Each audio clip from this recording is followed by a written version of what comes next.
Hey listeners, welcome back to the Dreadful Dialogue. I'm your host Alyse. I have with me producer Paul. Hi everyone.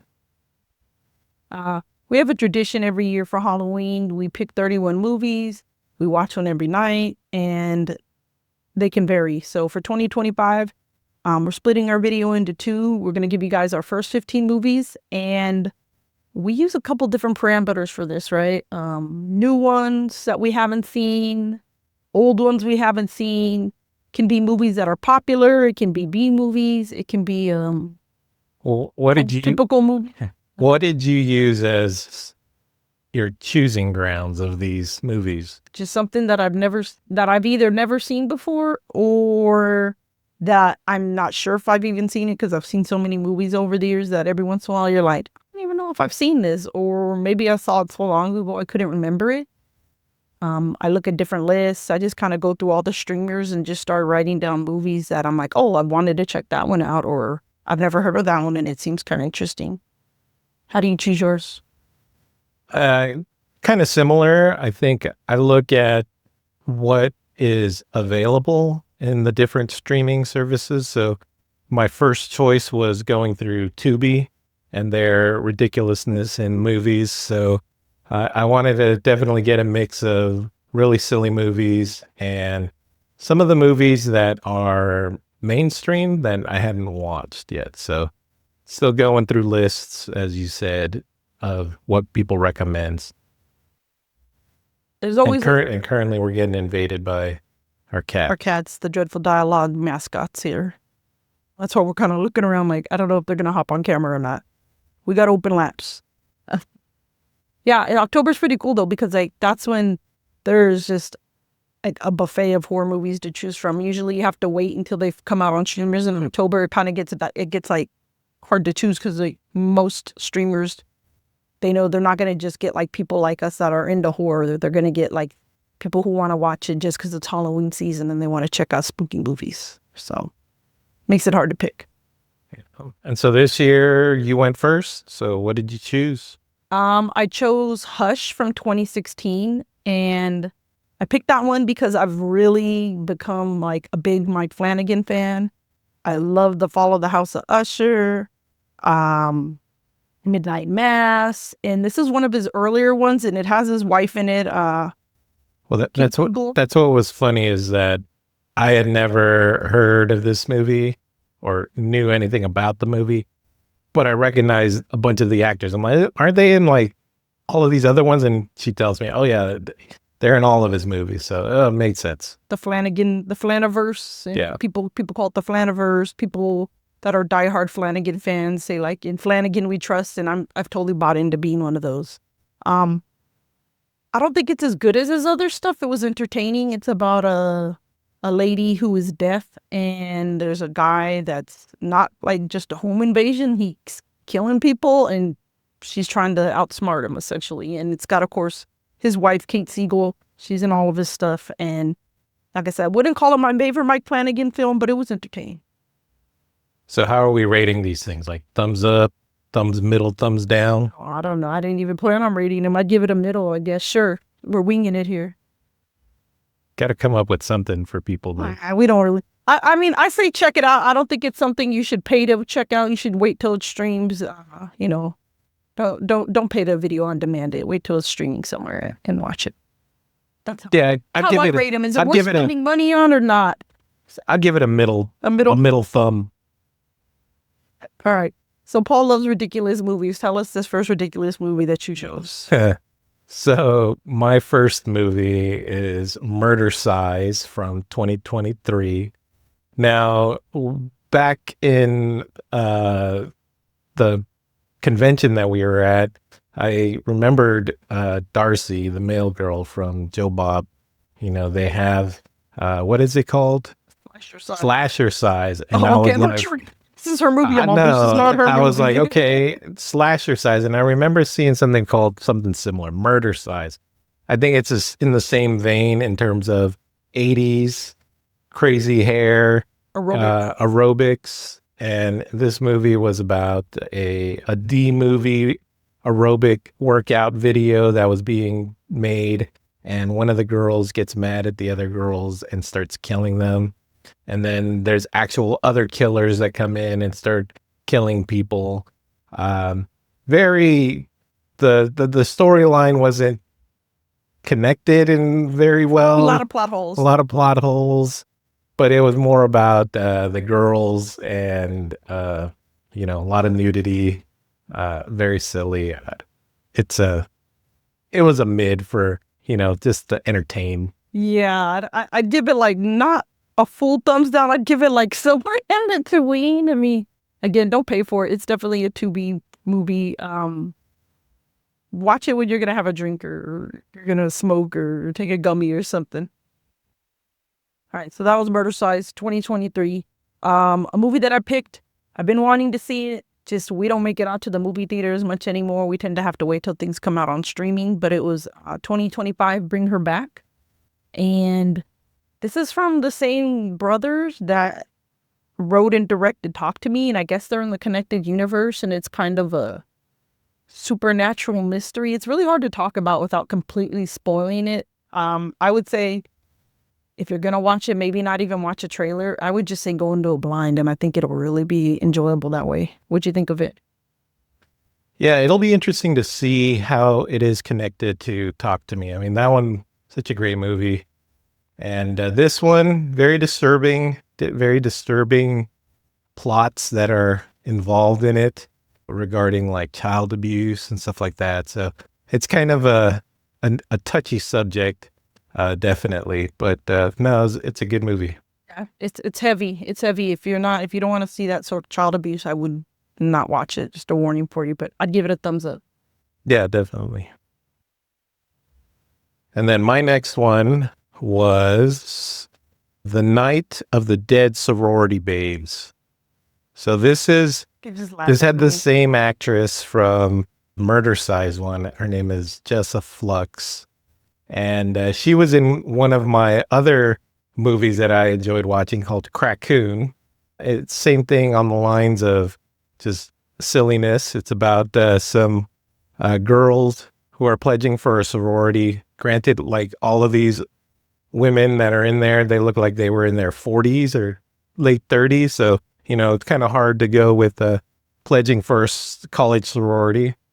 And of course, murder takes place where slowly the different pledges get killed one by one until the last one, who is decided to be the chosen one, kind of progresses. So there's a plot with what were they, witches? Something about witches. Vampires? No, I think it was witches. It was they were a coven of witches. Yeah. Where they were trying to use them to gain immortality or something like that. Keep their youngness. Yeah. Yeah. Their youth. So that one is this one was worse than Murder Size stuff. I'm going to give it a thumbs down. Thumbs down. Definitely a Tubi. I mean, Prime has a lot of bad movies and Tubi has a lot of Prime movies. We found it on one of the... You found it. I'm not going to take credit for this. Yeah. If you guys are regular listeners, Paul's known for...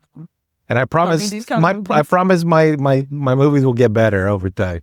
I mean, not much better, but they'll be better. All right. I picked, for my next one, I did Frankenhooker from 1990. This was one that I was never sure if I had actually watched it. Like, I've seen people cosplay as the girl, and I think I've seen some of the pivotal scenes.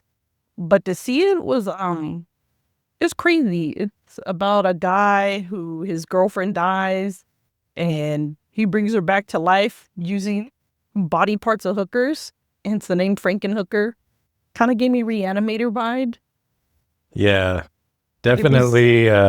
It's kind of interesting to watch some of the scenes. There's like a big orgy scene and we're sitting there with Alyse's mom sitting right next to us. Kind of weird. So, yeah. It's a lot of nudity, this one, a lot of gore, flying body parts and entrails and stuff like that. And I thought it was good. It was funny. It was fun. One you should watch. I mean, if you're obviously you're a horror fan, if you watch that, if you're watching this, so you should definitely check it out if you haven't. It's kind of a cult classic. It might not be your favorite, but it's one that I think everybody should watch at some point. I mean, there's some great jokes. I mean, when the girlfriend dies, I think they call her like yard salad or something. And Yeah. yeah, there's some funny one-liners in it. Okay.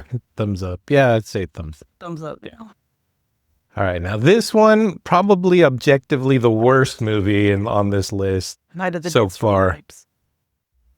What's that? I think Night of the Dead Sorority Babes. No, this one You was think this way worse. Okay. Yeah, it was called Big Bad CGI Monsters. This was only like 45 minutes. That's how bad it was.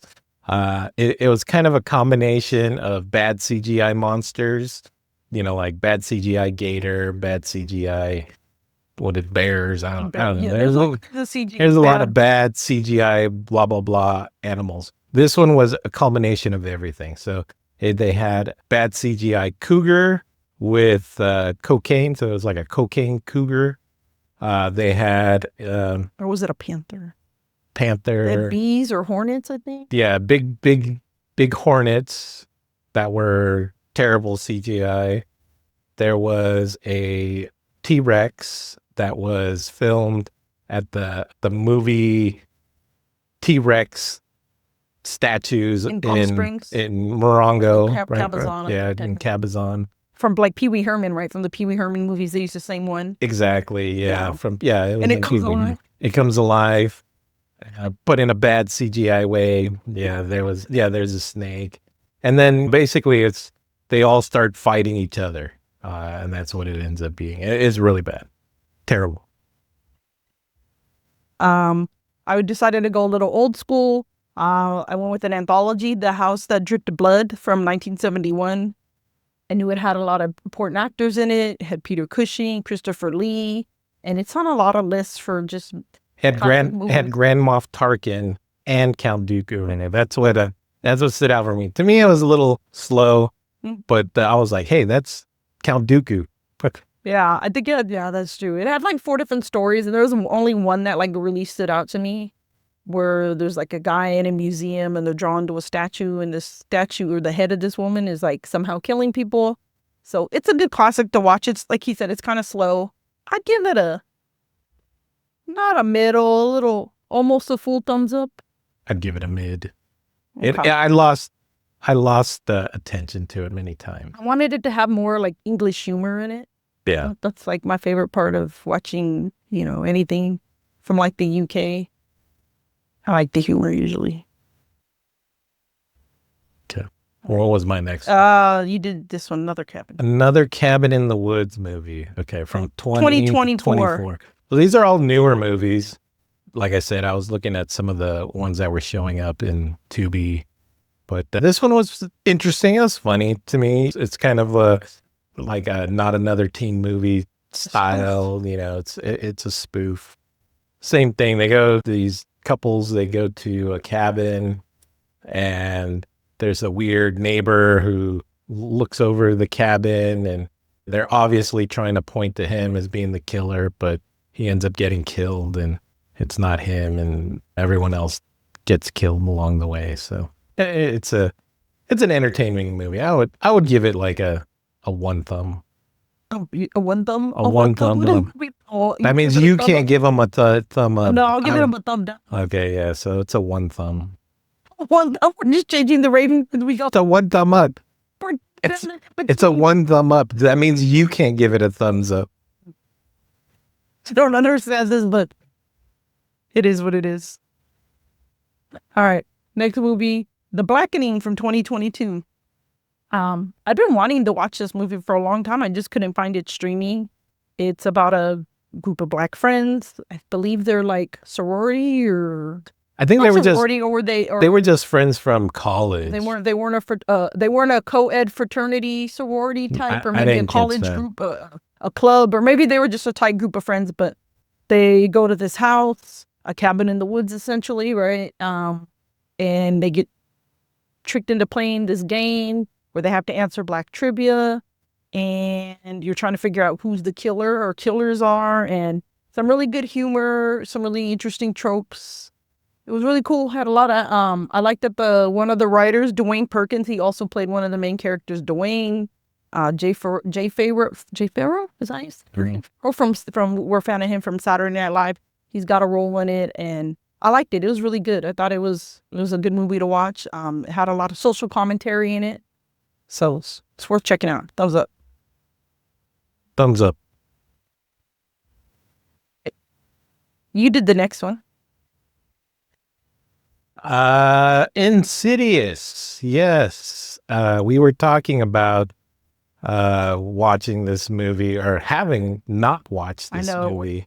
So I was like, okay, might as well choose this one. So it's one of my mainstream ones. I had to get away. I think Alyse was side-eyeing me from all the bad movies that I was choosing. So I was like, all right, I'll pick a normal one. So Insidious, what is there to say about it?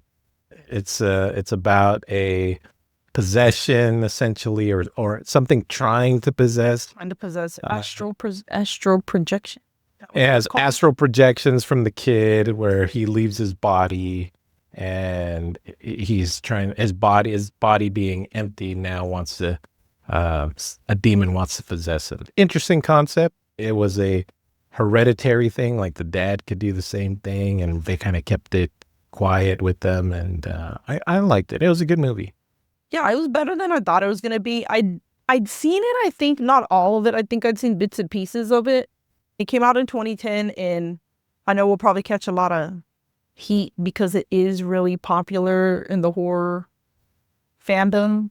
I mean, James Wan has a ton of movies, and we're gonna get into some of his other ones because after that, we went ahead and we said we needed to kind of know what happened after Insidious 1, so we put on Insidious 2 from 2013, and this is where they're trying to figure out, spoiler, the dad gets possessed, and they're trying to figure out how to get the lady, the black veiled lady, out of him. Yeah, I'd give him a thumbs up. They were better than I thought they were gonna be. I never found myself just drawn to really like watching them. I think I kind of might have been mixing it up with The Conjuring. And I'm not a big fan of the Warrens, which I know a lot of people are, which that was our next one, right? The Conjuring from 2013. Yeah, so I picked The Conjurings. I said, might as well keep going with this. That one was regarding a haunting of, not the house. The family. It was the family, like something globbed onto them, right? It's kind of like the Amityville horror, right? The same concept. It had vibes of The Exorcist.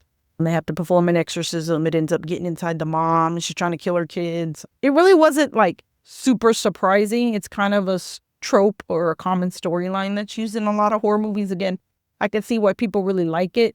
I knew for that one, I'm just so weary of that stuff. I'm not a fan of like the real life Warrens. Like I read somewhere on Reddit, somebody said they like the movie characters, Ed and Lorraine Warren, but they don't like the real Ed and Lorraine Warren. I think we kind of both think they're a couple of grifters, probably. Yeah. But they're entertaining movies. It was a good movie. I'd still give them a thumbs up. We'll probably have to watch the other ones of The Conjuring. I know the next one, I guess, is Annabelle that we have to watch. Yeah. Yeah. So I'll give them a thumbs up. All right. So we kept on some modern movies here, and we watched from 2025, Dangerous Animal. That's the one where there's a girl who's a surfer. She's an American, and she's in Australia. She gets kidnapped by this guy that owns a fishing boat, or no, a shark. What do you call those? Shark cage tours where you can get put in a cage and be surrounded by sharks. He's obsessed with sharks, I guess, and he has her, and she's trying to escape, essentially, because he's got her on this boat. He's kidnapped her. What'd you think of it? I always think of the guy, the bad guy. I always remember him from Spartacus. There's always a heartbreaking scene of Spartacus having to kill him. Yeah. For the entertainment of the... Anyways, that's not this movie. But Spartacus is a really good, entertaining show, by the way. Yeah. I don't know how you say his first name. It's like Jay Courtney. Yeah. Yeah. But no, it was a different telling of the kidnapper story. And it's the horror part of like, hey, I'm going to feed you to sharks. It's kind of pretty bad. Yeah. I mean, because you think at first, like, it's just going to be about like Jaws, right? Or Piranha, or it's going to be these bad animals. But it's like, no, he was the bad guy. He was the dangerous animal. And he had a funny dance scene too. So what was your pick? You got one right here. Oh, so the next one that I chose was Midsummer from 2019. Now, this movie's on the list of a lot of top horror movies, and we hadn't watched it, but it was interesting to check out. I see memes now, and I'm like, hey, I know what that means, and it's kind of a scary look at these isolated cults and what they can do. So it's a good one. I give it a thumbs up. Did we not rate the other ones? Did we rate we didn't rate Dangerous Animals. Dangerous Thumbs up. Thumbs up, yeah, Dangerous Animals. Thumbs up. Although I give all the James Wan's thumbs up. Like I'm not I wouldn't call myself as a diehard fan of them as other people are, but I can definitely see why people are, and I would still give them thumbs up. Yeah, Midsummer, thumbs up. I don't think I'll ever watch it again. I just was never drawn to it as popular as it was, and like I'd always catch heat from people. Same thing, like when I've been on other people's podcasts. You haven't seen it? I'm on Nope. It's odd, very culty. So many red flags, like right away when they're like, oh, we're gonna go visit your family or your friends, and you're from a small community, and I was like, oh, that's not good. Don't go somewhere where it's a small community in the middle of nowhere. I don't know. That's not how I would vacation. I'm not running off to. They went to Sweden, right? I'm not going off to anywhere else to go hang out with a small group like that with strangers that are culty. Anyway, thumbs up.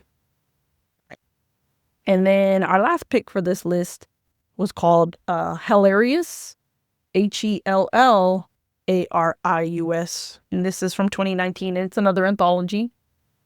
Yeah, I think we started watching this in the past, and then we stopped, and then we started watching it again. So we kind of watched it all the way through this time, and different stories. It's more the opposite of things. Like, as an example, one of the stories is about a dog who during a full moon turns into a human. So he's running around naked doing dog things as a human, and he actually ends up doing a doggy style with another lady, His owner, and he bites her. So then now during a full moon, she turns into a dog, and he becomes a human, and they hang out. Yeah, it's an odd one. It's definitely was that a Tubi one as well, or Prime? I know those are the I believe we get a lot of our movies. Tubi. Yeah, it's a fun one. Again, it's not anything to watch for like phenomenal acting. Call it better than a D movie. Would you call it a B movie, a C movie? Something like that. Yeah, kind of like a C movie. There's like some funny lunch ladies. The first one was pretty good with like the killer carts, if I recall. The shopping carts. That one was good. So they're hit and miss, and then anthology that's going to happen. Yeah. But it's a fun one. It's another one you just watch it where you don't necessarily have to pay attention to the storyline to get everything perfectly. He can be a little more loose and can have a thumbs mid. Yeah, I give it a mid. I give it a mid as well. So. All right. Well, those are our first 15 movies. Stay tuned. We're going to finish up. We're literally halfway through the month right now. And then we're going to go ahead and come out with our next list in a few more episodes.